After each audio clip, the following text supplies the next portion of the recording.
Bonjour et bienvenue dans le podcast NBA Corner où nous allons parler aujourd'hui de la série de 10 victoires consécutives des Rockets de Houston.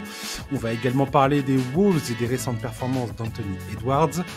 On va également aborder le sujet des Knicks de New York qui, malgré l'absence de joueurs majeurs, continuent de s'accrocher en haut du classement de la conférence Est. Et pour m'accompagner, c'est avec joie que j'accueille immédiatement Charlie. Salut Charlie. Salut Josh, salut à tous. Comment vas-tu ? Bah écoute, ça va très bien et toi ? Ça va très bien, le week-end de Pâques. J'ai un bon week-end devant moi là. Je retourne dans ma Bretagne natale. Te ressourcer avant les playoffs. Exactement. Enfin, non, c'est pas tout de suite les playoffs, mais bientôt. Ah, ça Bientôt, s'approche. On ne peut plus d'actualité. Voilà, j'en profite pour rappeler d'ailleurs que vous n'aurez pas que je serai en vacances pour la reprise des playoffs. On fera le podcast du 12 avril sur le play-in. Ensuite, Bibi s'en va en vacances et on fera sûrement un podcast au moment où les playoffs seront lancés, probablement le dimanche. Le numéro va sûrement sortir le dimanche 21 avril. Donc il y aura déjà eu les premiers matchs. Et c'est pas plus mal, j'ai envie de te dire, Charlie. Ça nous permettra de déjà prendre la température des premières séries lancées et d'annoncer ce qui va advenir. Exactement, ouais, on aura un échantillon, déjà un petit échantillon pour se faire notre avis. Ouais. Je t'avouerai que j'ai très hâte de faire les previews, j'ai hâte de voir les affiches des playoffs. Probablement que tous les ans je suis comme ça, mais là, la conférence Ouest, j'ai vraiment, vraiment très très hâte de voir quelles seront les oppositions. Et ben moi aussi, mais j'avoue que avant ça, j'ai déjà très très hâte de la fin de saison régulière qui, à mon avis, va nous réserver pas mal de suspense et du play-in, quoi. Le play-in, je pense que là, cette année, ça peut être incroyable. Oui, complètement, ouais. On va en parler d'ailleurs du play-in, puisqu'on va parler de Houston. Mais avant toute chose, j'aimerais parler de 2-3 points d'actualité, à commencer par l'expulsion de Draymond Green contre Orlando récemment dans un match capital pour Golden State. Quelques minutes de la rencontre, Draymond Green se plaint auprès du corps arbitral, insiste par la suite et se fait virer. Ils étaient dans le premier quart-temps, je crois qu'ils avaient joué 4 minutes au total, je crois, un truc comme ça. 3 minutes et 30 secondes. Voilà. Alors, on a parlé beaucoup de Draymond Green cette saison, pas pour des bons sujets.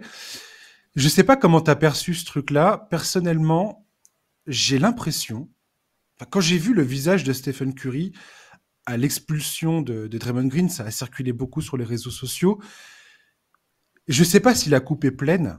Je sais pas s'il a atteint le point de non-retour concernant Draymond Green. Je sais pas où se situe la franchise. On verra ça à l'intersaison. Mais le comportement de Draymond Green, qui nous avait fait un peu une Sarkozy, tu vois, j'ai changé. Je ne suis plus le même homme. J'ai appris ma leçon.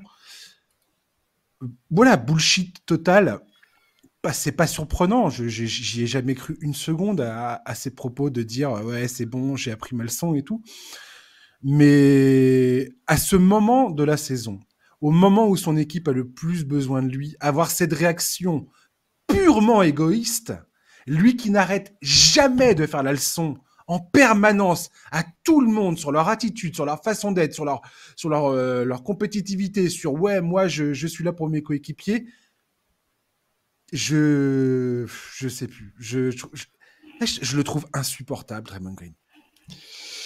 Ouais, en tout cas, il a énormément de chance, ce mec. Il a énormément de chance d'avoir les coéquipiers qu'il a, parce que son expulsion, elle est anecdotique, et elle est anecdotique parce que ses coéquipiers lui ont sauvé la peau et qu'ils ont réussi à aller chercher cette victoire dans un match, tu l'as dit, qui était absolument capital, sans quoi ça aurait pu être un énorme problème et une pierre de plus dans le jardin de Draymond. Je suis d'accord avec toi sur les images de Curry, je trouve que elles sont assez terribles, ces images où il est au centre du parquet, les bras ballants, enfin tu sens vraiment qu'il y a énormément de dépit.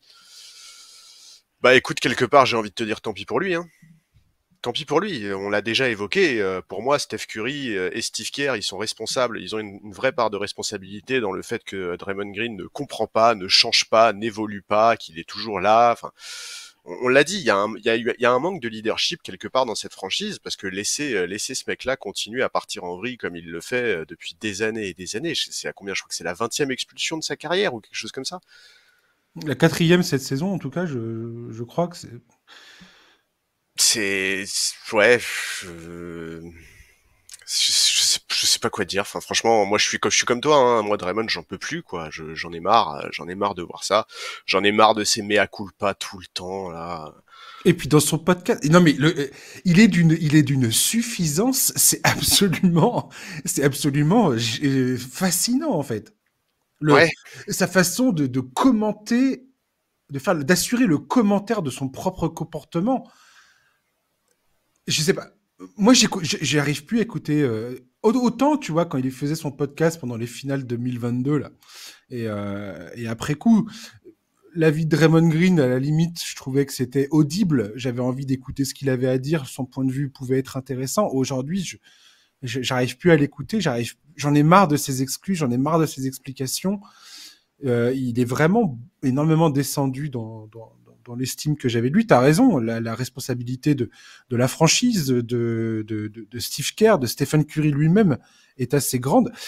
Je sais pas à quel point Stephen Curry en a absolument ras-le-bol de ce comportement, mais j'ai pas l'impression que les Warriors aujourd'hui ont intérêt à maintenir cette relation avec lui. Enfin, je veux dire, c'est Tim Legler qui a réagi dans un podcast récemment, là, où il a été invité, donc très récemment, là, il y a quelques jours de ça, où il explique très bien que ce comportement-là de Draymond Green est d'un égoïsme qui ne peut pas être accepté de la part de ses coéquipiers.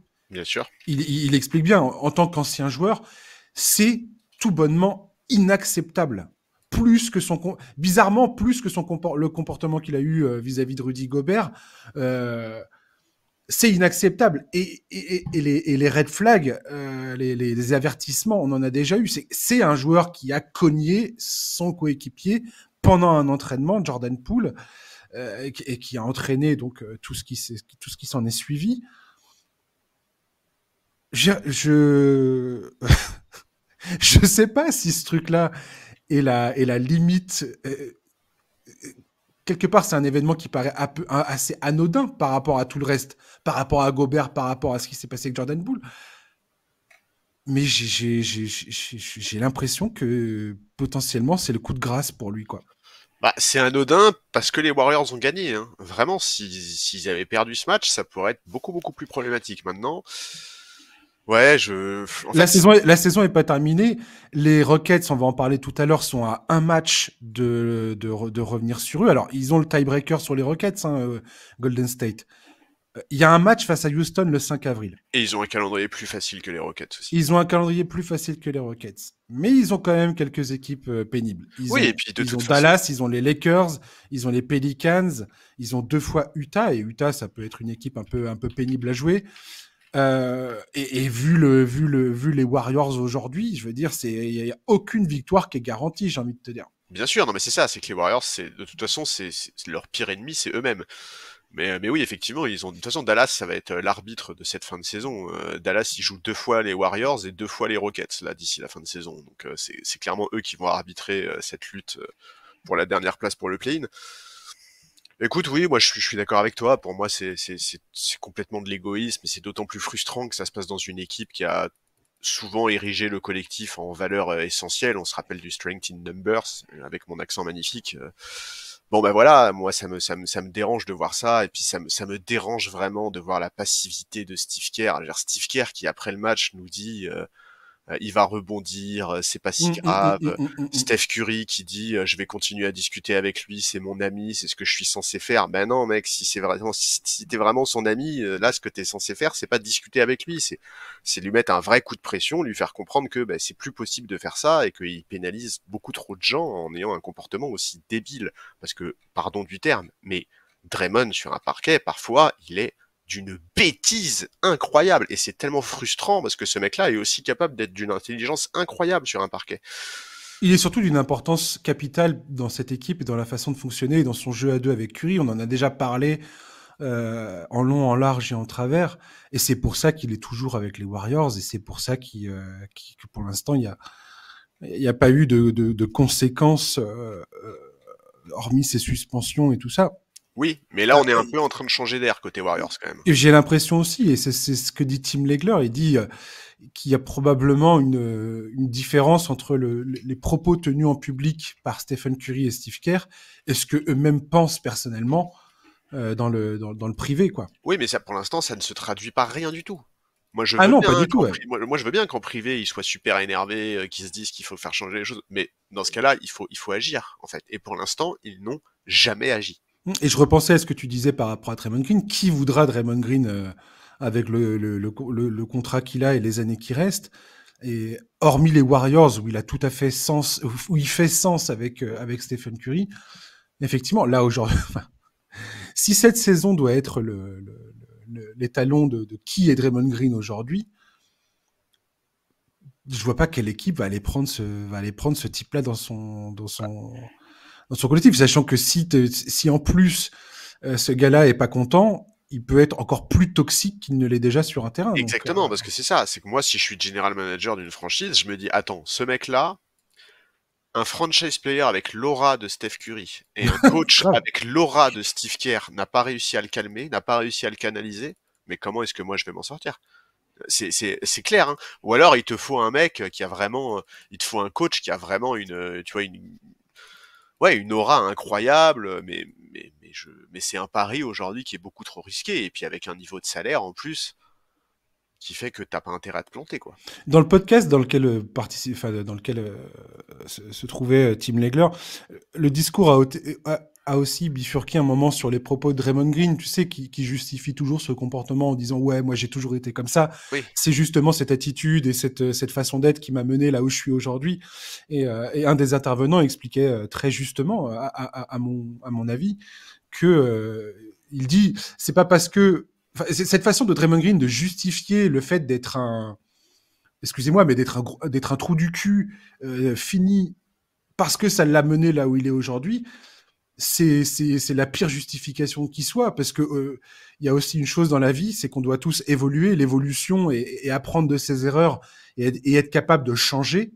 justement et d'évoluer avec le temps. Aujourd'hui, Draymond Green est à un stade de sa carrière où il n'est où c'est injustifiable d'adopter le comportement qu'il a aujourd'hui, quoi. Mais bien sûr, Et, mais bien sûr. et voilà, et encore une fois, c'est ce qu'on dit depuis tout à l'heure. Cet égoïsme sans limite dont il fait preuve, là, c'est pas autre chose.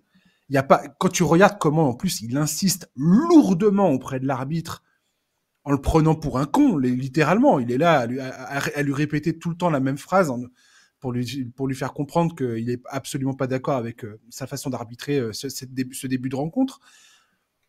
C'est inacceptable, c'est juste inacceptable. Ouais, c'est inacceptable, et puis surtout, enfin, par pitié, arrêtez. Je sais pas s'il y en a qui y croient encore, mais qu'on arrête de croire que ce mec-là, il va changer, en fait. C'est terminé Oui, maintenant. c'est terminé, Il ouais, va plus effectivement. changer. Je suis Il d'accord. faut arrêter, là. Il faut arrêter les frais.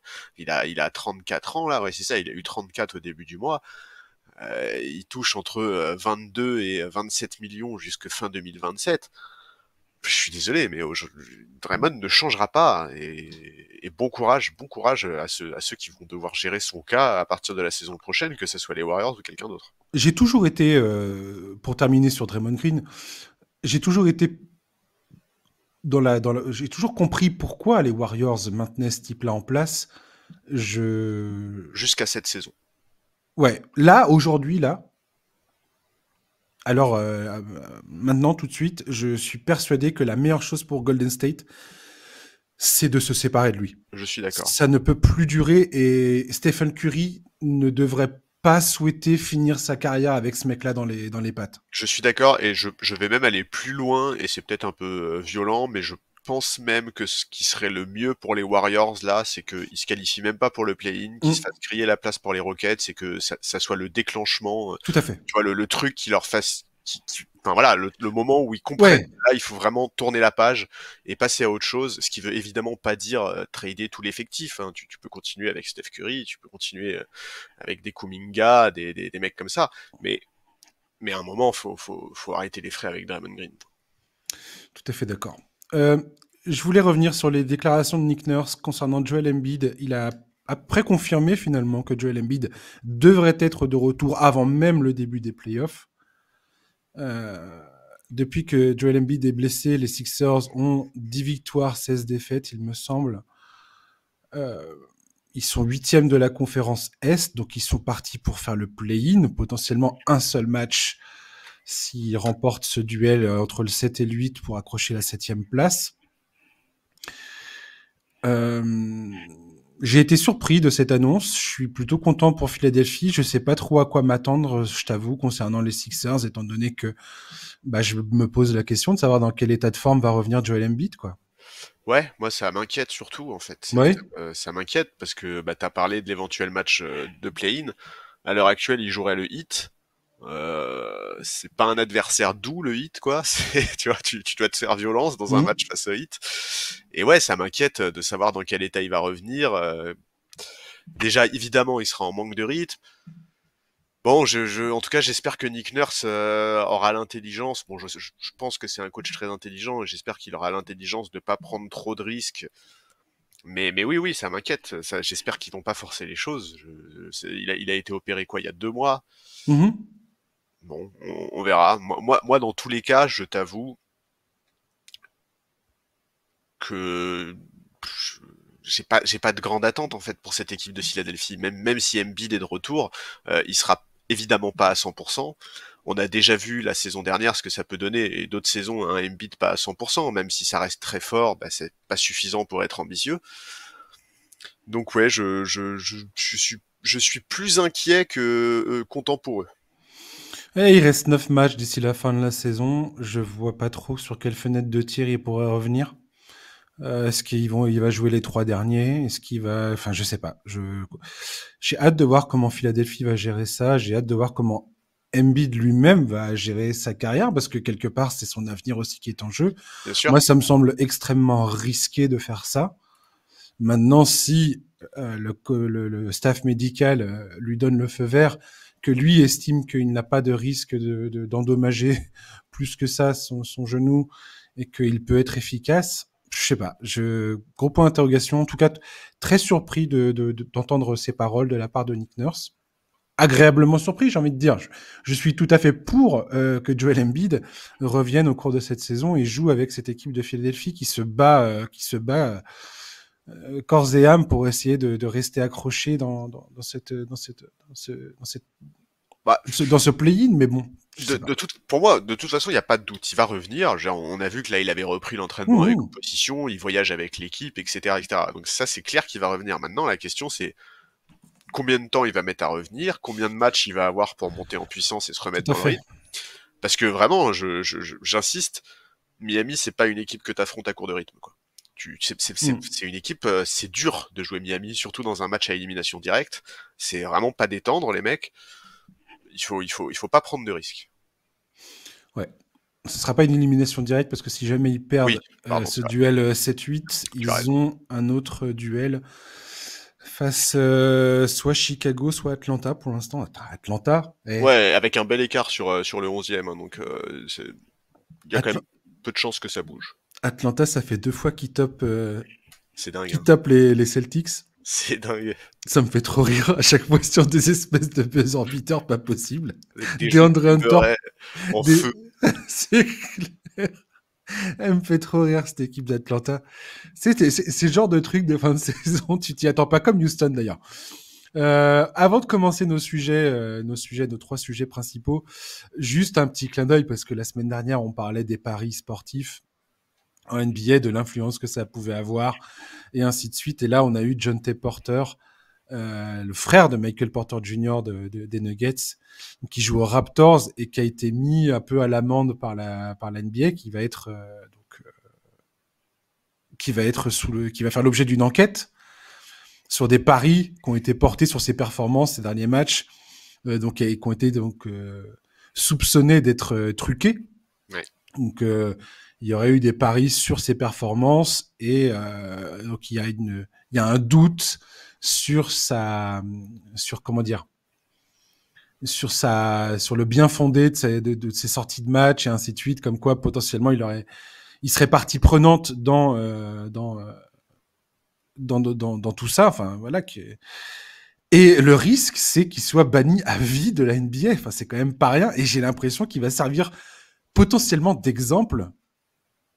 Style, on prend un journeyman de la NBA, on le banne pour le reste de sa carrière de la ligue, et on montre ça à tout le monde en disant, regardez, on prend ça très au sérieux. C'est ce qui vous attend si vous déconnez. Le premier qui déconne, voilà ce qu'on vous réserve, quoi. Et je sais pas ce qu'il va en être, mais je trouve ça horrible pour ce joueur. Je sais pas, enfin, très franchement, j'ai hâte de voir où ça va nous mener tout ça. Ouais, je suis d'accord, et puis j'ai hâte de voir la réaction du syndicat des joueurs aussi. J'aimerais bien qu'ils se Complètement. positionnent très clairement sur ce sujet, mais pas uniquement sur le cas de Porter, hein, sur le sujet global. Mais oui, effectivement, le risque, c'est qu'ils servent d'exemple. Enfin, le risque, en fait, c'est difficile. Pour l'instant, on n'a pas d'infos. L'enquête, elle vient d'être lancée. On sait rien de ce qui se passe. Mais oui, ça rentre tout à fait dans le cadre de ce qu'on évoquait la semaine dernière, des suspicions potentielles qui peuvent naître sur les joueurs, c'est clair que, Sur ouais, les arbitres sur les aussi, arbitres, évidemment. ça va finir par toucher absolument toutes les strates de la ligue. C'est Ouais, évident. tout à fait, tout à fait. C'est un peu C'est, triste, ouais. Putain, j'ai même envie de te dire, même le mec qui tient les stats, même Bah le, ouais, même le mec qui nettoie le parquet, quoi. Tu vois, celui qui essuie le parquet, hein. Il va faire exprès de laisser des traces pour gêner. le mec qui va compter une passe décisive alors que limite l'interprétation laisse à désirer. Ouais, non, mais là, on en rit, mais honnêtement, c'est pas un sujet drôle, et franchement, en tant que fan de NBA, moi, je suis très franc avec toi, ça me saoule, cette histoire ça me saoule que les paris prennent une place de plus en plus importante dans la ligue, ça me saoule qu'on voit apparaître ce genre de sujet, ce genre d'enquête, Mm. c'est pas ce qu'on aime, quoi. En tout cas, je voulais juste faire ce petit clin d'œil parce qu'après cette conversation qu'on a eue la semaine dernière, j'ai trouvé ça assez ironique que ça enchaîne là-dessus, quoi. Tu m'étonnes. Bref, parlons d'Anthony Edwards et des Wolves. Il y a une dizaine de jours, Anthony Edwards a envoyé John Collins au panthéon du basket avec un dunk irréel lors du match opposant Minnesota au Jazz d'Utah. Le dunk était si violent qu'il s'est démis le majeur de la main gauche. Il allait se le faire remettre dans les vestiaires avant de revenir tirer ses lancers francs. Ce soir-là, les Wolves jouaient sans Karl Anthony Towns, qui est blessé depuis début mars. Il y avait pas non plus Rudy Gobert, ni Naz Reid. On a vu que cette action d'Anthony Edwards, on l'a évoqué un peu la semaine dernière, a eu pour effet de galvaniser son équipe. Euh, Ils sont à 6 victoires, 3 défaites depuis la blessure de Karl Anthony Towns. Les coéquipiers d'Anthony Edwards sont tous unanimes concernant son attitude dans le vestiaire. Malgré ses 22 ans, il se comporte comme un leader sûr et en dehors du terrain, en assurant notamment à chacun de ses coéquipiers de sa confiance dans leur capacité. On a vu plusieurs témoignages dans ce sens-là, notamment de Conley, de McLaughlin récemment, de comment il s'appelle, Jaden McDaniels. Plus le temps passe, plus Anthony Edwards démontre une évolution qui confirme tout le bien qu'on pense de lui, et les résultats s'en ressentent. Je pensais voir les Wolves décrocher beaucoup plus qu'ils ne l'ont fait. Ouais. Ils sont tout à fait au contact de la première place. La première place de la conférence Ouest est encore dans le domaine du possible. Bien sûr. Ils affichent une défense de fer. Ils débordent de confiance en eux. Ça se sent sur le terrain. On voit que dès qu'il y a pas un seul match où ils arrivent en se disant oula, ça va être compliqué, quoi. Ils arrivent, on va le gagner, ce match. Est-ce que tu es étonné, Charlie, par les performances de Minnesota depuis la blessure de Towns ou pas? Bien sûr, oui, bien sûr, parce que moi je suis comme toi, je pensais que ça allait être difficile de compenser à ce point-là. Towns, il est absent depuis 10 matchs. Le bilan collectif des Wolves sur cette période, c'est 7 victoires, 3 défaites. Et t'as Alors, raison, ouais, je me suis pas mis à jour, tiens, sur le c'est nombre de victoires. c'est juste dingue. Alors évidemment, c'est pas Anthony Edwards qui compense à lui seul cette absence, loin de là, hein. On a vu Chris Finch s'adapter, il a demandé à d'autres joueurs de prendre un volume de tir plus conséquent, notamment en termes d'adresse extérieure. C'est simple, depuis que Kat est plus là, les Wolves tirent plus à 3 points que quand il était là. Ouais, ils étaient 25e quand Towns était là, et là ils sont 12e actuellement, et ils affichent un pourcentage qui est septième meilleur pourcentage de la ligue. Voilà. Et sur Anthony Edwards, moi, il y a un truc sur lequel je veux revenir dans ce que tu as dit, parce que pour moi, c'est un élément qu'on ne met pas du tout assez en valeur. Ce mec n'a que 22 ans. Un Luka Mhm. Doncic a 3 ans de plus. Shai Gilgeous, il a 3 ans de plus. Même Ali Burton, il a 2 ans de plus. Anthony Edwards, il est plus proche en termes d'âge de joueurs comme Banchero ou Chet Holmgren que de mecs comme Doncic ou Shai Gilgeous. C'est incroyable, en fait, ce qu'il montre à cet âge-là. Et c'est fou parce que cette donnée de l'âge, on l'oublie beaucoup parce que bah, quand tu le vois sur un parquet, jamais de la vie, tu te dis que ce mec-là, il a 22 ans. Jamais. Ses attitudes, ses progrès, il est, il est hallucinant. En fait, il progresse dans des domaines sur lesquels on attend d'un joueur, enfin, on attend des progrès d'un joueur plus âgé. Tu vois, c'est comme quand on dit que Wembanyama progresse trop vite pour son âge, par exemple, dans les Mhm. lectures défensives. Et ben, Anthony Edwards, c'est pareil, il progresse trop vite pour son âge. Il fait des progrès, mais dans tout. Cette saison, il a bossé sur son tir longue distance, il a progressé en adresse extérieure. Chaque saison, depuis son arrivée dans la ligue, il progresse un peu en la matière. Il apporte de la variation à son jeu. Alors, moi, je trouve qu'il devrait aller plus souvent au cercle sur certaines situations, mais il apporte énormément de variations à son jeu. Il a fait des progrès à la création. D'ailleurs, ça se voit dans les chiffres. C'est la première saison de sa carrière où il tourne à plus de 5 passes décisives par match. Alors, évidemment, il y a du déchet. Il perd plus de 3 ballons, mais c'est normal, d'autant plus qu'il est de plus en plus sollicité. J'ai pas les chiffres sous les yeux, mais je pense qu'il fait facilement partie du top 6-7 des plus gros taux d'usage de la ligue. Je pense qu'il doit être autour de joueurs comme Shai Gilgeous, voire Steph Curry ou des mecs comme ça. Donc ouais, je suis halluciné. On connaissait depuis longtemps ses capacités athlétiques, son explosivité, son côté spectaculaire, mais je trouve que vraiment en cette saison, il a tellement progressé dans la lucidité, il est tellement plus conscient de ce qui se passe autour de lui sur le parquet, il est beaucoup plus efficace. D'ailleurs, son true shooting percentage est largement le meilleur de sa carrière. Enfin ouais, je suis très étonné. Je suis étonné par les Wolves collectivement et je suis halluciné par Anthony Edwards individuellement. Il est quatrième de la ligue en taux d'usage. Ah ouais. Ouais. Donc effectivement, il est tout en haut.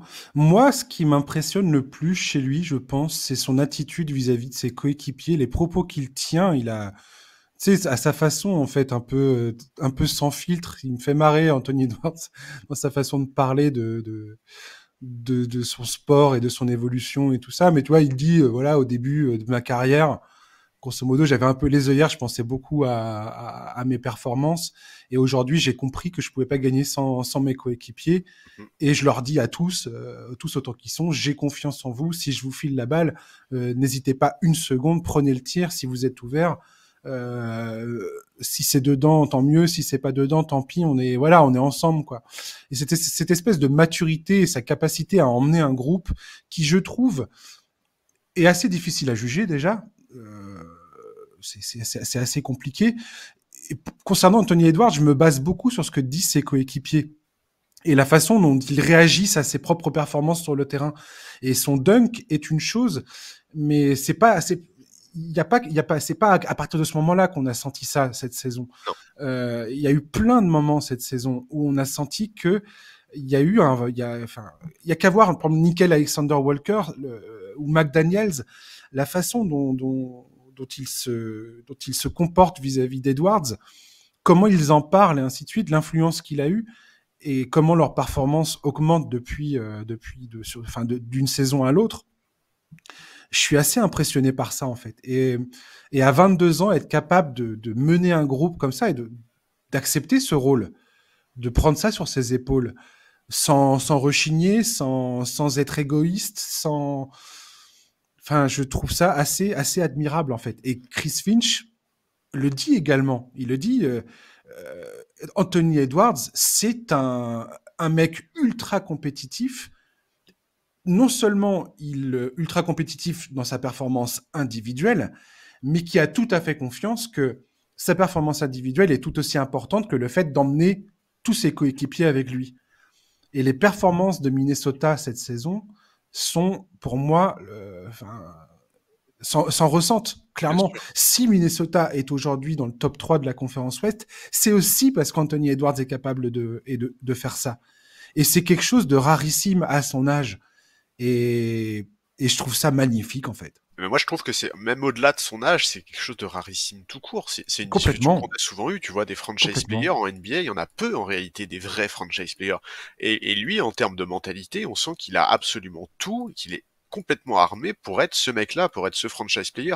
Et c'est hyper important, c'est que ses qualités de leadership, elles sont tellement claires, sa capacité à se faire violence pour répondre présent dans les moments difficiles. Anthony Edwards, il a ça en lui, il veut tout, ce mec-là, il veut être Et des deux All-Star. côtés du terrain. Et voilà, et c'est exactement ça. Tant offensivement que défensivement. Défensivement, en fin de match, il va défendre les joueurs les plus problématiques. Et oui, En attaque, il va prendre les tirs compliqués, mais sans non plus être un croqueur dégueulasse qui prend des tirs complètement stupides. Non, si son coéquipier est ouvert, je pensais à un match, je sais plus lequel, j'ai pas noté, mais où il fait la passe à Jaden McDaniels.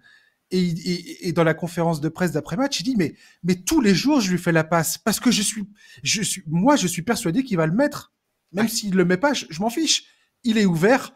Moi j'ai pas le tir, je fais la passe et ça pour moi c'est incroyable. Et ouais, il donne une confiance incroyable à ses coéquipiers, Pardon. et il est d'une ambition qui est absolument hallucinante. C'est-à-dire, ce mec-là, il veut pas juste être All NBA Team, tu vois, il veut aussi être All Defensive Team. Il se donne les moyens de ses ambitions et il donne une confiance incroyable à ses coéquipiers. Et tu vois, il a un peu ce côté. En fait, il y a des matchs où tu vois, où tu ressens vraiment que bah, ce match-là, il a décidé de le gagner. Et c'est Ouais. tout, en fait. Et il va le gagner. Tu vois, il y a le match début mars, là, face à Indiana, où Ouais. il leur met plus de 40 points dans la tronche avant d'aller foutre un énorme compte à Nesmith qui part au lay-up sur la dernière possession pour aller en overtime. Mais ça, c'est du comportement de patron absolu. Du début à la fin, ce mec-là est allé chercher ce match. Et, et c'est génial de voir ça. Et effectivement, tu l'as dit, défensivement, il n'est pas non plus là pour rigoler. Alors, on n'en parle pas forcément énormément parce que c'est pas la première référence des Wolves en la matière. Évidemment, c'est Gobert qui est là pour faire ça et qui d'ailleurs s'est plusieurs fois exprimé au sujet de la défense d'Edwards en disant qu'il avait tout pour devenir un des meilleurs défenseurs, qu'il devait progresser dans la défense loin du ballon, mais que sur l'homme, il était déjà très fort. Et tu vois bien qu'Anthony Edwards, mais tout ça, il le prend hyper bien en fait. Il a pas du tout cette espèce d'ego mal placé où tu vois, il pourrait se dire mais attends, le patron de l'équipe c'est moi, personne n'a à remettre en question ce que je fais, ma défense elle est déjà élite. Aucun problème avec ça. De par ses qualités physiques, il est capable de défendre sur des profils extrêmement variés et en fait, il est déjà en train de s'affirmer comme un des franchise players les plus complets de la ligue. Alors que, je le redis, le mec a 22 piges. C'est impressionnant. C'est incroyable. C'est vraiment impressionnant et Karl Anthony Towns qui est un All-Star. Oui. C'est ce que dit Chris Finch. Ils ont déjà l'absence de Karl Anthony Towns n'est pas un drame autant que ça pourrait l'être pour n'importe quelle équipe autre qui perd un joueur All-Star de son effectif. Pourquoi ? Parce que ils ont déjà vécu ça l'an dernier. L'an dernier, ils ont passé une majeure partie de la saison à jouer sans Karl Anthony Towns. Donc, ce qu'explique Chris Finch, c'est que grosso modo, ils ont juste eu à reprendre les habitudes qu'ils avaient déjà développées la saison passée, et que voilà, l'absence de Towns, c'est aussi plus de spacing, plus de rythme. Quand tu vois le pace avec lequel jouent les Bulls aujourd'hui, ils ont accéléré le rythme du jeu naturellement. C'est aussi pour ça qu'ils ont plus de tentatives de tir à 3 points notamment. Le 5 majeur qu'ils ont mis en place là, alors, échantillon absolument microscopique, mais le 5, Reed, Gobert, McDaniels, Conley, Edwards, ils ont un différentiel de points qui les place parmi les meilleurs 5 de toute la NBA. Ils sont absolument phénoménaux défensivement. C'est dans l'attaque aujourd'hui qui pêche un peu, mais ils ont une telle défense que ils arrivent à compenser. Et ce que dit Chris Finch, c'est qu'avec un peu plus d'automatisme, enfin, à retrouver les automatismes de la saison passée, logiquement, ça devrait bien se passer. Tu regardes les chiffres avec Nasrid dans cet effectif. Tout porte à croire que ça va bien se passer. Et ils n'ont aucune raison de précipiter le retour de Towns. Bah non. Et moi, je crève de voir aujourd'hui Anthony Edwards, et ça pour moi, c'est l'élément qui est à mettre au-dessus de tout quand je parle d'un joueur et de la qualité d'un joueur. Tu peux faire ce que tu veux en saison régulière, Et oui. c'est bien, tant mieux. Mais Edwards, l'an dernier, face à Denver, Et au ouais. premier tour, même s'ils se font éliminer, nous a démontré que c'était un joueur qui est largement en mesure de répondre présent en playoff. Et là, je trépigne d'impatience de voir ce joueur à nouveau en playoff, voir ce qu'il va nous concocter. Et j'ai bon espoir de le voir encore une fois répondre présent à ce moment-là, quoi. Et oui, oui, c'est ça. Anthony Edwards, en fait, il nous a déjà prouvé qu'il fait partie de cette caste de joueurs capables de hausser leur niveau en playoff. Et c'est déjà phénoménal quand tu vois son niveau en saison Bon, régulière. Mais ça pour moi, c'est ce qui démarque. C'est le plus grand c'est le bien plus sûr, grand point de démarquage parmi l'élite de la NBA. tout à fait. C'est exactement ça. Quand tu fais partie de la caste Jimmy Butler, la caste des mecs qui en Ouais, mais playoff. lui, il a poussé le délire trop loin, lui. Non, mais ouais, non, c'est clair. Moi, j'ai tellement hâte de le voir en playoff. Hein, vraiment, t'as parlé de sa série face à Denver la saison dernière. Alors, ok, il perd en 5 matchs, mais bon, c'était les Nuggets en face. Hein. Ah, mais Mais il plus de posait, 31 points de moyenne, 5 rebonds, 5 passes. il Le était match, intenable. il Il était était intenable. hallucinant. C'était impossible de le tenir. Et il avait 21 ans. Ouais. C'est dingue, non mais vraiment c'est dingue. Moi j'en fais beaucoup sur son âge, mais parce que les gens se rendent pas compte, mais Mm. vraiment 22 ans c'est rien, vraiment c'est fou de voir ça à cet âge-là, c'est fou. Donc j'ai vraiment hâte de voir ce que ça va donner. Là, pour l'instant, les Wolves là, sont repartis devant le Thunder. Ils sont sur une série de 3 victoires consécutives. Ça termine comment l'agenda des Timberwolves? Ça se termine avec Denver ce week-end. Oh la vache, c'est ce soir, c'est cette nuit là. C'est cette nuit, dans la nuit de vendredi à samedi. Denver, à Denver, ça va être top. Ça va être dur. Hein. Après Chicago, Houston, Toronto, Phoenix, Los Angeles, Washington, Denver encore dans le 11 avril, Atlanta et Phoenix. Ah, ce qui est Très, un peu dur, c'est que très bon agenda. ouais, le problème c'est que leurs matchs difficiles sont tous à l'extérieur quasiment quoi. C'est à Denver les 2 fois, c'est à Phoenix, c'est à Los Angeles contre les Lakers. Ouais. Mais bon, il y a de quoi faire. Hein. Enfin, ils seront favoris de quasiment toutes les affiches qu'on a annoncées, sauf celle face aux Nuggets. Quoi. Alors attends, on va mater la difficulté de l'agenda qui reste. Minnesota, ils sont 13e. Oklahoma est 6e. Oklahoma, ils ont des sérieux clients à se farcir aussi d'ici la fin de la saison. Ouais, et puis Oklahoma, ils sont là, ils sont déjà derrière. Hein. Ouais, complètement, ouais. Ils sont derrière. Bon, il n'y a pas d'écart. Hein. Non, Y a rien du ils ont le tout. tiebreaker, il me semble. Ouais, exactement. Donc, ouais, ça va être passionnant cette fin de saison. Autre chose, vite fait, pour terminer sur Minnesota. Je sais pas si tu as vu ça, je sais pas si vous êtes au courant de ce qui se passe là, mais Glenn Taylor vient d'annuler la vente de l'équipe Alex aux Rodriguez. propriétaires minoritaires du club que sont Marc Lore et Alex Rodriguez, ils le sont encore. Hein. La procédure de rachat avait été entamée en 2021. Donc ils accusent, eux, Taylor, de vouloir revenir sur leur accord. Taylor, de son côté, affirme qu'ils n'ont pas respecté les échéances de paiement et leurs obligations dans la procédure d'achat. Selon ESPN, les relations entre les deux parties se sont gravement détériorées ces 2 dernières années. Des analystes affirment également que Taylor regrette d'avoir vendu pour un prix qui semble aujourd'hui très en dessous du marché. Je rappelle que donc il a vendu donc c'était un package. Hein, il vendait les Wolves et les Lynx, donc l'équipe de WNBA, pour 1,5 milliard de dollars. Ces derniers mois, on a vu les Suns partir à 4 milliards, les Mavericks partir à 3,5 milliards, les Hornets à 3 milliards. Au moment où la NBA s'apprête à signer un nouveau contrat pour les droits de diffusion, où tout le monde dit que ça va être extrêmement juteux parce que les plateformes de streaming vont rentrer dans les négociations et que probablement ça va tirer tout ça vers le haut, il y a aussi élément indispensable à prendre en considération, c'est l'expansion à 2 équipes supplémentaires qui est imminente. Ce qu'il faut comprendre de cette expansion, c'est qu'il va y avoir donc des nouveaux propriétaires, 2 nouveaux clubs qui vont entrer et qui vont payer un droit d'entrée, qui va se chiffrer en plusieurs milliards de dollars. Et c'est un chèque que vont se partager les propriétaires des 30 franchises qui sont là. Ce chèque ne sera pas partagé avec les joueurs. C'est un chèque qui ne concerne que les propriétaires. Et c'est aussi perçu comme un élément de motivation de la part de Glenn Taylor, comme quoi il aura envie de faire machine arrière pour aller palper le max de blé dans cette opération et sûrement revoir à la hausse. Donc lui, il a fait un communiqué en disant « Ah, mais attendez, Marc Lore et Rodriguez, ils peuvent tout à fait rester propriétaires minoritaires. Le but, c'est de voir cette équipe avec Anthony Edwards qui, de sa seule présence, fait que le club a pris grave de la valeur, et pour les années à venir, très probablement. Je ne sais pas comment tu vois ça. Je ne sais pas comment ça va se décanter au fur et à mesure. Je ne sais pas quel impact ça va avoir en termes de management de l'équipe.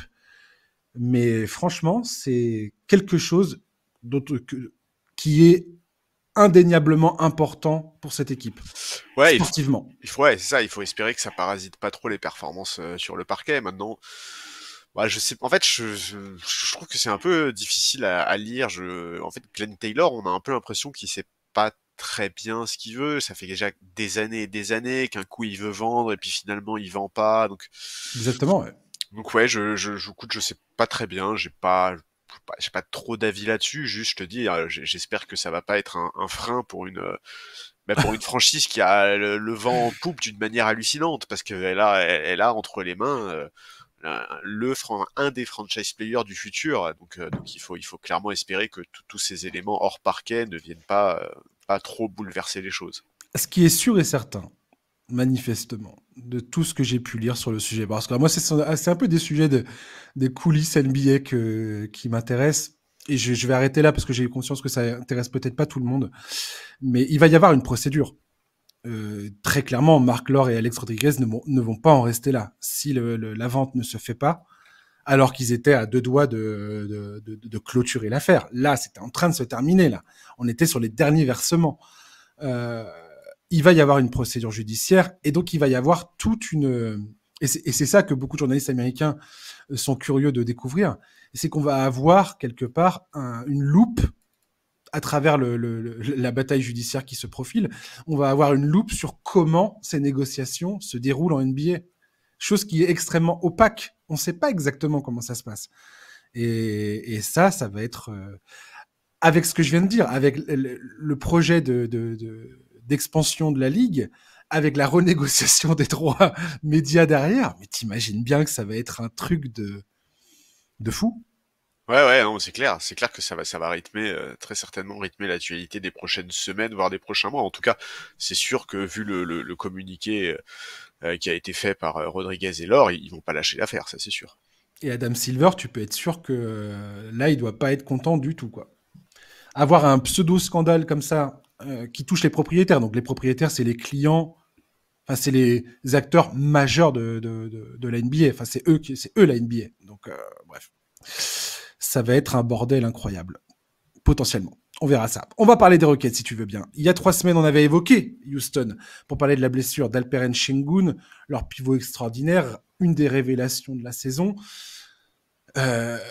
Si tu ajoutes à ça la confirmation au début du mois de mars que Tari Eason, également un jeune joueur prometteur, allait manquer le reste de la saison avec une opération à la jambe, très très sincèrement, il était difficile de voir cette équipe aller faire quelque chose cette saison, surtout aller chercher les Warriors ou les Lakers pour la dernière place qualificative du play-in. Moi personnellement, j'aurais pas parié un copec là-dessus. Et pourtant, à l'heure où nous enregistrons ce podcast, Houston surfe actuellement sur une série de 10 victoires consécutives. Ils sont à un match de Golden State pour la 10e place au classement à l'Ouest. Comme je l'ai dit tout à l'heure, c'est les Warriors qui ont le tiebreaker sur les Rockets, donc il faudrait qu'ils dépassent les Warriors en termes de victoires-défaites pour se saisir de cette 10e place de manière effective. Ça vient confirmer au final que cette équipe se trouve sur des bons rails. Ça confirme à mes yeux que le coaching d'Ime Udoka fait des merveilles, que l'influence des vétérans que sont Jeff Green et Fred VanVleet auprès des jeunes talents est extrêmement bénéfique, et que tout à coup, cette franchise est en passe de devenir une des équipes les plus sexy de toute la NBA, très en avance sur son projet de reconstruction. Le visage de cette métamorphose est sans conteste Jalen Green, qui était dans les discussions de transfert à la mi-saison quasiment, enfin, pas quasiment, sûr, pour Mikal Bridges. Ah tiens, peut-être qu'on pourrait le faire, peut-être qu'on pourrait faire venir Mikal en échangeant de Jalen Green. Moi, c'est un joueur dont j'ai toujours été extrêmement critique pour son jeu en isolation, pour son manque de maturité, pour son manque de lecture du jeu. Et tout d'un coup, il est en train de nous montrer les signes d'une progression susceptible d'en faire avec Alperen Sengun la pièce maîtresse des Rockets pour les 10 années à venir. Charles, Quel regard portes-tu sur cette série de victoires de Houston? Moi, je suis très agréablement surpris. Moi, en début de saison, j'avais des attentes au sujet de cette équipe parce que j'aime beaucoup ce qu'avait fait Ime Udoka et le front office cet été en termes de choix, et je suis absolument persuadé qu'Ime Udoka est un excellent coach NBA.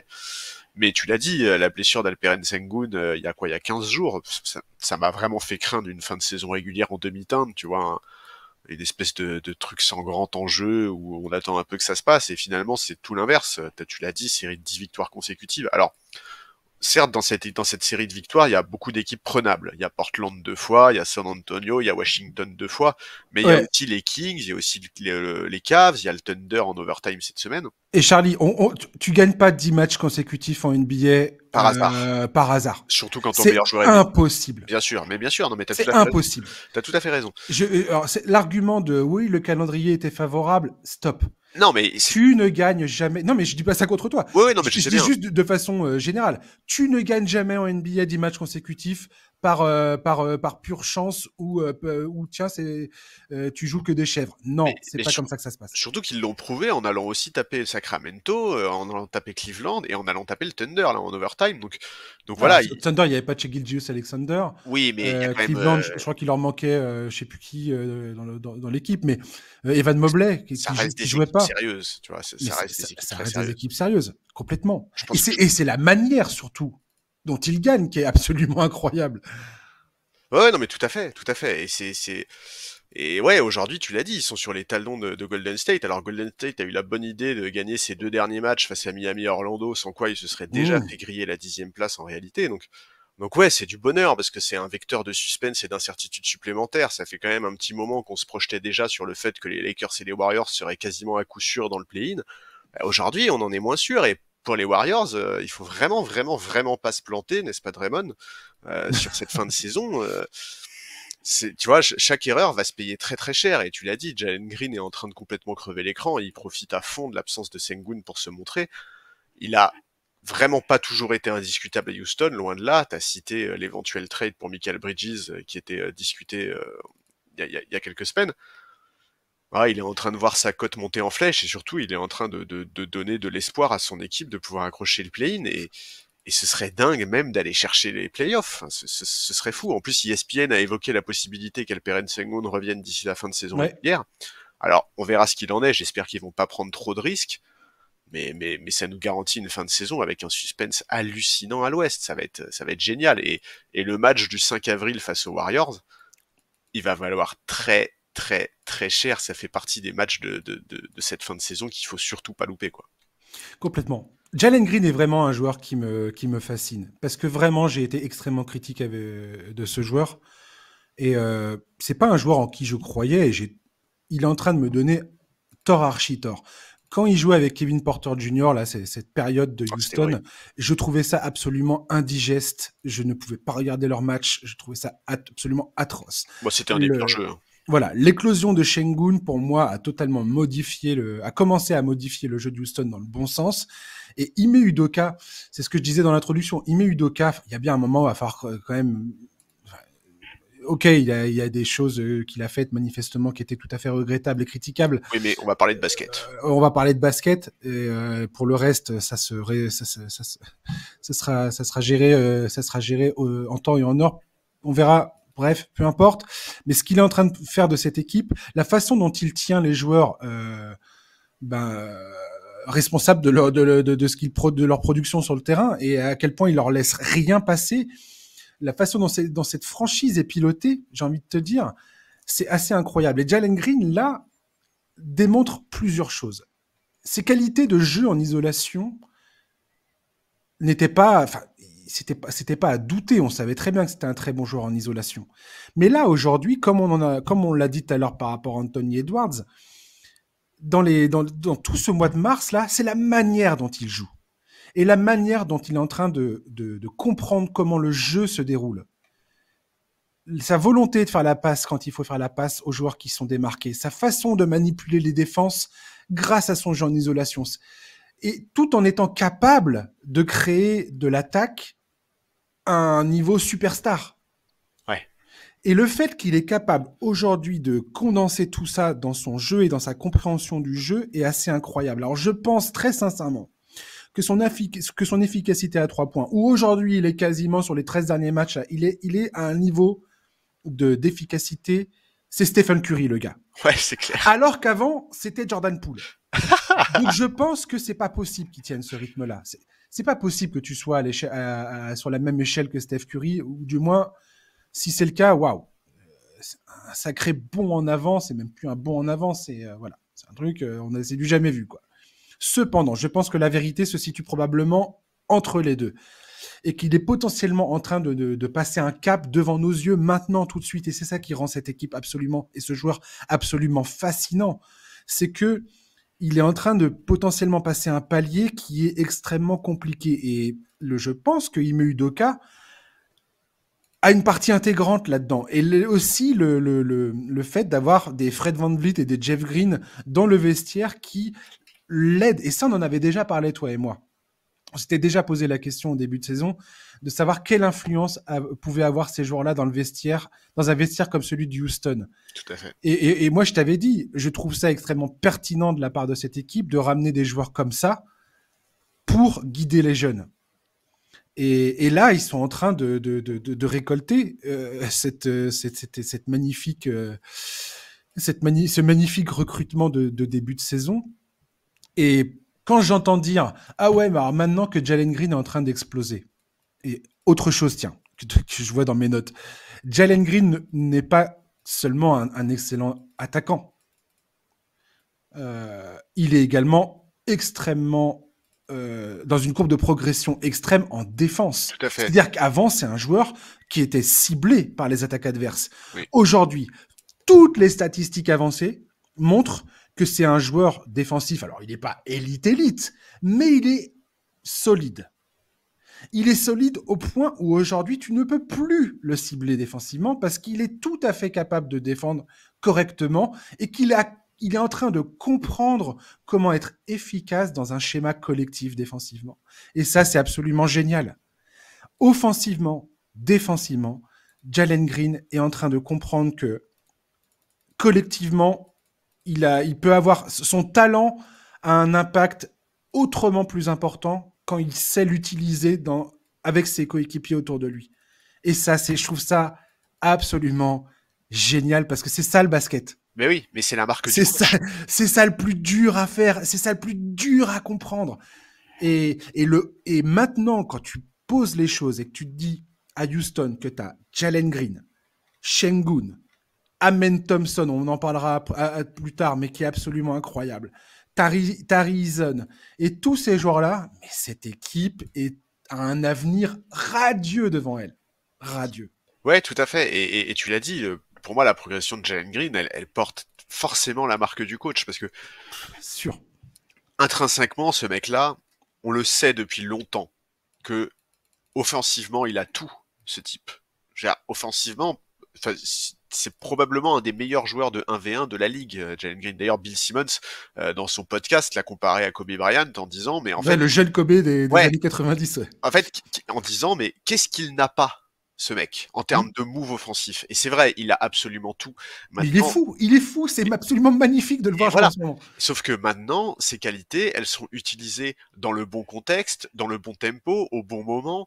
Et ça, c'est clairement la responsabilité d'Ime Udoka. C'est un boulot qu'il est en train de faire qui est absolument remarquable. Et tu l'as dit, l'avenir de cette franchise est forcément brillant. Alors, ça va être hyper intéressant parce que, si je ne m'abuse, lui enfin Jalen Green et Alperen Sengun sont tous les deux éligibles à une prolongation cet été. Donc moi j'ai très hâte de voir quelle décision va prendre le front office. Est-ce qu'ils vont se dire que en fait Jalen Green ça y est il a explosé et qu'il faut absolument sécuriser son avenir, ou alors est-ce qu'ils vont se dire mine de rien, nous, on pense que là, il est un peu en sur-régime et on n'y croit pas trop, donc on va profiter du fait que sa cote est au maximum pour essayer d'aller gratter quelque chose d'autre. Ça va être hyper intéressant de voir ce qui va se passer. Mais en tout cas, moi, ce que j'adore avec Houston, c'est...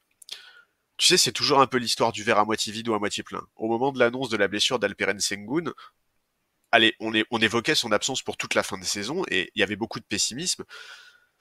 Et tu vois, c'est un peu ce côté, bon, est-ce qu'on va avoir une fin de saison où les mecs, ils attendent juste que la saison se termine pour repartir la saison prochaine, ou alors est-ce que, au contraire, cette équipe qui n'a pas d'énormes ambitions cette saison va profiter de la situation pour tester des joueurs, voir qui a les épaules pour répondre présent, tester éventuellement d'autres configurations, mettre en valeur d'autres mecs. Et finalement, cette période, elle est pleine d'enseignements pour préparer l'avenir. Et pour Ime Udoka et le front office, c'est que du bonheur. C'est absolument génial. Parce que là, ils ont entre les mains un jeu qui leur permet énormément de possibilités, quoi. Avec des profils qui collent parfaitement à Ime Udoka. Et oui, Tu vois Amen Thompson, qui est un arrière et qui incroyable. aujourd'hui est utilisé comme pivot. Oui, c'est ça, Euh, l'arrière ailier fort. ouais, et ce que je veux dire par là, c'est que... Et Tari Eason, c'est pareil, il faut pas oublier que ce gars-là, il a un talent de dingue. Whitmore aussi, c'est pareil. Je veux dire, cette équipe, du début à la fin, il y a que des talents absolument incroyables qui composent cet effectif, Oui, quoi. c'est ça. Et Jalen Green, 22 ans, Sengun, 21, Amen Thompson, 20, Jabari Smith Jr., 20, Whitmore, Jabari Smith, on n'en a 19. même pas parlé. Et ouais, Tu te rends compte? c'est fou. Et je suis... Les Rockets, c'est un peu comme le Thunder. Ils vont aller, j'ai l'impression, tout du moins, j'ai pas envie de m'avancer trop, Plus vite que ce qu'on expectait, quoi. mais ils Attendez. vont aller beaucoup plus vite que ce qu'on pensait, Ouais, je suis d'accord. potentiellement. Ime Udoka a cette façon de, de responsabiliser ses joueurs que je trouve absolument fascinante. Quand tu vois le début de saison, son rapport avec les joueurs, notamment quand tu voyais Jalen Green faire des erreurs, la façon qu'il a de réagir et tout ça, tu sens qu'il leur laisse rien passer, qu'il est dur, il est exigeant, mais en même temps il coach. Il apprend, il leur laisse faire, il laisse faire des erreurs et ainsi de suite. Il y a un moment dans la saison là où Jalen Green était dans, tu vois, la progression de Jalen Green, c'est pareil. Une progression d'un joueur comme ça, c'est jamais constant. C'est pas, tu pars d'en bas et tu vas tranquillement mais sûrement vers la flèche avec une flèche en haut. Non, tu montes, tu redescends, tu montes, tu redescends. Et là, un bon coach, c'est aussi un coach qui est capable de t'accompagner à ce moment-là.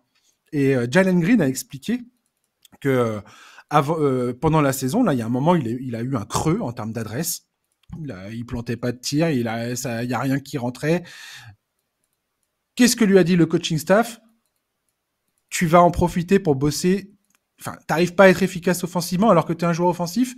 Trouve le moyen d'être efficace d'une autre manière. Et il a bossé sur sa défense. Et ils lui ont montré comment faire. Voilà, tu dois faire ci, tu dois faire ça, tu dois te placer comme ci, tu dois te placer comme ça. Tes collègues, tes coéquipiers, ils font ci, ils font ça. Toi, tu dois te placer ainsi, tu dois te placer comme ça. Et ça marche. Et oui, ça marche. Et ça marche. Et aujourd'hui, maintenant que l'attaque revient, eh ben ça fait un tout. C'est-à-dire que défensivement, il est crédible, offensivement, il est génial. Et cette équipe est sur un hit check absolument effarant, quoi. Je trouve ça génial. Je trouve ça absolument génial. Ouais, et puis moi, il y a un truc aussi dont j'ai très hâte, c'est de voir la deuxième année d'Ime Udoka. Parce que Ime Udoka, moi, j'ai vraiment une très haute opinion de ce mec-là en termes de coaching, mais ce mec-là n'a encore jamais fait 2 saisons en tant que coach principal, Complètement. parce que à Boston, l'affaire lui a coûté sa place au tout début de la deuxième saison.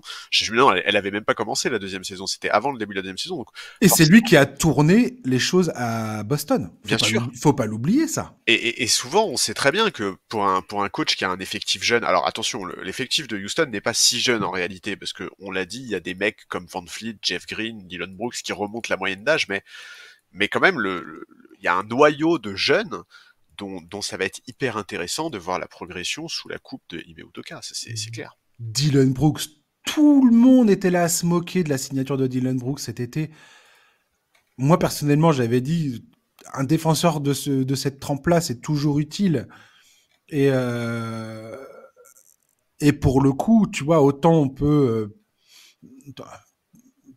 très différent que Draymond Green, mais Ah, on peut regretter son attitude ou sa façon d'aller toujours chercher, d'être toujours dans le conflit sur le terrain et tout ça. Je suis désolé, c'est un joueur qui, pour l'instant, partout où il a été, apporte quelque chose donne un supplément d'âme à l'équipe avec lesquelles il joue, quoi. Oui, mais c'est vrai que moi, au moment de la signature, j'avais un peu peur, effectivement, qu'il s'éparpille. On se rappelle de sa fin de saison Mhm. dernière. Mais t'as raison, la comparaison avec Draymond Green, elle fait sens dans le sens où, tu vois, quand on évoquait tout à l'heure un éventuel trade de Draymond Green cet été et qu'on disait, mais qui va vouloir de Draymond? Mais en tout cas, je sais pas qui va en vouloir. Mais Draymond, il a besoin d'un coach comme Ime Udoka. Si un jour il quitte Steve Kerr, je veux Mhm. dire, il a Mhm. besoin de ce profil-là de coach, tu vois. En tout cas, les Rockets, j'aurais jamais cru ça. J'aurais, voilà, j'ai eu totalement tort sur cette équipe, sur cette franchise. J'avais perçu les signes en début de saison. Je t'avais dit que ça m'intrigue vraiment ce qu'ils sont en train de faire. Et là, quand tu vois le résultat, et ils sont en train de nous offrir une fin de saison géniale. Ouais, C'est génial. et vraiment, j'espère qu'ils vont aller. Alors, je dis pas que j'espère qu'ils vont passer devant les Warriors, mais j'espère qu'ils vont nous offrir une lutte jusqu'au bout. Alors là, je vais te dire, peu importe s'ils passent, enfin, j'ai aucune pitié personnellement. J'ai envie de te dire que s'ils passent devant les Warriors, Non, mais voilà, moi ainsi soit-il, quoi. ça me dérange pas que tu vois que le meilleur aille au play-in. Ouais. Mais tu vois, j'espère juste que cette espèce de vent qu'ils ont là, tu vois, cette période va pas s'achever quoi. Je veux que le suspense dure sur les 10 derniers matchs. Draymond Green, qui il y a quelques jours disait ouais, j'en ai rien à péter des Rockets, ça m'inquiète pas, tout ça, bah, Ouais. ils vont te faire avaler ton chapeau, mon garçon. On va terminer ce podcast en parlant des Knicks. Je voulais pas parler de façon trop approfondie des Knicks parce que comme on l'a déjà dit, c'est une équipe qui est pas facile à juger parce qu'il y a tellement de blessures tout le temps que bah voilà, on sait pas trop à quoi s'en tenir, on sait pas trop comment analyser cette équipe, on sait pas trop à quoi ça va ressembler quand les playoffs vont commencer. Mais justement, Julius Randle est absent depuis un bon moment, Mitchell Robinson a été absent très longtemps, il vient à peine de revenir. OG Anunoby, il fait des allers-retours à l'infirmerie, il revient, ah mais finalement sa blessure c'est au coude, je crois. Euh, Oui, ah bah non, finalement, faut qu'il retourne à l'infirmerie, ça le fait pas. Euh, et cependant, ils sont troisième de la conférence Est, les Knicks. Ils arrêtent pas. T'as Miles McBride là qui est en train de taper des scores pas possibles. Dante DiVincenzo, t'as l'impression qu'il est né pour être un joueur des Knicks. Jalen Brunson, idem. Josh Hart que tu adores. Je pense que Tom Thibodeau aurait dû créer un joueur dans un laboratoire. On lui aurait dit, vas-y, tu peux créer n'importe quel joueur, Tom. Et je pense qu'il aurait créé Josh Hart, c'est clair. clairement. Euh, cette équipe, enfin, voilà, je trouve ça cool. Et j'espère vraiment, je sais pas trop quoi attendre des Knicks parce que quoi qu'il arrive, même si cette équipe commence les playoffs avec un effectif au complet, ce qui a pas l'air simple, euh, c'est dur d'espérer quoi que ce soit parce que enfin le trio Anunoby, Randle, Mitchell n'a jamais joué une seconde ensemble sur un terrain de basket pour l'instant. Donc c'est compliqué d'espérer de voir ce club qui va devoir trouver des automatismes à la volée comme ça. Mais très franchement, on l'a déjà dit cette saison et je veux le dire encore et encore, les Knicks sont de retour, euh, ont une identité et je pense que c'est le plus important de ce qu'il y a à retenir concernant cette équipe. Cette équipe a une identité. Bronson, Thibodeau, toute cette équipe fait sens aujourd'hui et c'est un kiff de les regarder jouer les Knicks. T'es jamais déçu en fait. Tu peux Jamais. jamais regarder les Knicks et te dire ah ils ont pas donné 100% de ce qu'ils avaient dans leur trip pour essayer de remporter ce match quoi. Ouais, et puis ils ont des ressources qui sont dingues, parce que tu l'as dit.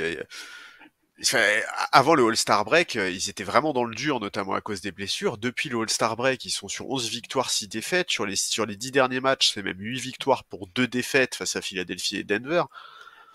Et ouais, c'est fou les ressources qu'ils trouvent, c'est dingue. Alors effectivement, c'est difficile de se projeter parce que bon bah si ça se trouve ils vont tous être de retour. Hein. Robinson c'est déjà fait, mais Anunoby et Randle vont peut-être être de retour, mais en même temps, est-ce que t'as vraiment envie de prendre des risques? C'est compliqué. Il reste 10 matchs de saison régulière pour prendre du rythme. Ça va être compliqué. Évidemment, ce serait bien qu'ils puissent disputer quelques matchs de régulière avant de revenir pour les playoffs, mais ça risque d'être complexe. Mais ouais, non, cette équipe, elle est géniale. Et moi, Josh Hart, tu sais à quel point je l'adore et je suis tellement content parce que cette saison, enfin, on parle de lui. Ce mec-là, à mes yeux, jusqu'à cette année, c'était le mec le plus sous-coté de la ligue. Il y avait un tel écart entre son impact, sa valeur pour son équipe et la manière avec laquelle le grand public le percevait que pour moi c'était difficile. À mes yeux, c'est un role player dont toute équipe ambitieuse a besoin. Alors, ok, il a des difficultés dans l'adresse longue distance. Oui, offensivement, il est parfois un peu en difficulté, mais qu'est-ce qu'il peut apporter dans l'énergie, au rebond? Il est absolument parfait dans cette équipe. Il incarne les valeurs de ces Knicks-là. Et tu l'as dit, c'est le joueur qui correspond le plus à Tom Thibodeau, que ce soit par ses qualités athlétiques ou par sa mentalité que j'ai pu voir. Enfin, je sais pas si on se rend compte, mais depuis le All-Star Break, Josh Hart, c'est 12,5 points par match, 6 passes décisives et 11,5 rebonds par match. C'est fou. Je vous rappelle quand même qu'on parle d'un mec qui fait, selon les sources, entre 1m93 et 1m96. Plus de 11 rebonds par match, c'est délirant. Il a une capacité d'anticipation qui est hors norme. Toujours bien placé au rebond, il se bat comme un chien. C'est ça qui lui permet de compenser son manque de taille. Enfin, ouais, moi j'adore. JJ Redick en a parlé récemment. C'est un mec qui est hors norme en fait. Il est tellement important pour cette équipe. Il incarne tellement l'identité et la culture de cette équipe. C'est génial. J'adore ce type et je suis très très content de le voir s'épanouir comme ça à New York. Il y a 10 jours, ils ont joué contre les Warriors, justement. Et c'est là où j'ai pensé à toi et j'ai pensé à cette équipe, et c'est pour ça que je voulais en parler. Josh Hart a joué 48 minutes. Ouais. Il a joué l'intégralité du match. Miles McBride a joué 47 minutes. Josh Hart, il fait un triple-double, il fait 10 points, 11 passes, 11 rebonds. Et quand j'ai vu ça, je me suis dit, mais c'est tellement Tom Thibodeau compatible. Et le gars, il était trop content, tu vois. Il joue l'intégralité du match, il est trop bien, il est là, ouais, trop bien, c'est cool. Mais bien sûr, il est trop content. Et je trouve ça absolument génial. Max McBride, c'est pareil, c'est un joueur, mais c'est le genre d'histoire que j'adore. Second tour en 2021 de l'université de West Virginia. Et tout d'un coup, bah, il a des minutes parce que il y a des trous dans l'effectif dans tous les sens. Et il répond présent. Il est absolument incroyable. Ouais. Il a fait son meilleur total en carrière avec 29 points face aux Warriors, justement. Dante DiVincenzo qui a joué pour les Bucks, qui a joué pour les Warriors l'an dernier, et tout d'un coup c'est devenu le joueur. En fait, je pense que Dante DiVincenzo c'est le joueur que les fans des Knicks espéraient avoir en Evan Fournier, et Dante DiVincenzo a concrétisé leur rêve, tu vois. Clairement. Ouais, mais je pense que Dante DiVincenzo aujourd'hui, c'est le joueur que beaucoup espéraient qu'il serait au moment de sa draft. Aussi, ouais.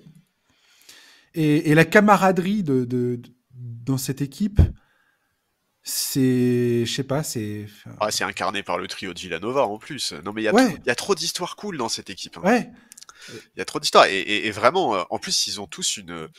Enfin, tu sens qu'il y a une mentalité dans ce groupe, une éthique de travail. Tu vois, pour finir sur Josh Hart, parce que je pourrais parler de ce mec pour 3 jours, mais Redick a expliqué qu'il allait bosser le tir extérieur avec lui l'été prochain. Et moi, j'ai trop hâte de voir ça, parce que quand on connaît l'éthique de travail du bonhomme, ça va être hallucinant. Et si il est à 30% là cette saison. Ouais, mais non, mais tu te rends compte que là, le mec, il progresse à la création. S'il commence à mettre dedans à 3 points, qu'il continue son boulot au rebond et en défense, mais en fait, le contrat qu'il a signé avec les Knicks, mais c'est du pain béni, quoi. Je veux qu'on croise tous les doigts pour que cette équipe, peu importe de quelle manière, comment, pourquoi, je veux juste que les fans des Knicks et nous, en tant que fans NBA, on ait la chance de voir cette équipe faire les playoffs au complet. J'aimerais beaucoup, beaucoup que ça arrive.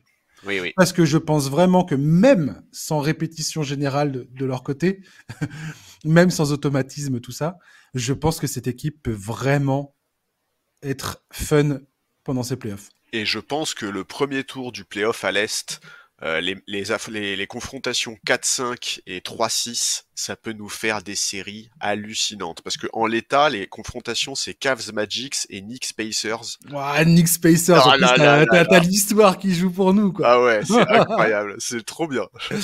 Ah la vache. Ah mais grave. Ah non mais ces playoffs, ils vont être fous. Hein. Ils vont être fous. Dernière question, tiens, vite fait, je voulais avoir ton avis avant qu'on clôture tout ça. Entre les Wolves. Non, ouais, entre les Wolves, les Pelicans, les Rockets, le Magic, quelle équipe, selon toi, et le Thunder aussi, parce que les Thunder, ils sont déjà arrivés quelque part, mais on est là avec une batterie de jeunes équipes Ouais. Qui sont en pleine montée en puissance. Je trouve ça génial. Pour moi, c'est le plus gros plaisir que j'ai eu toute la saison, c'est de suivre ces équipes-là, en fait. Notamment le Magic, les Rockets avec Şengün, et là maintenant sur cette série de victoires. Le Thunder, bien évidemment.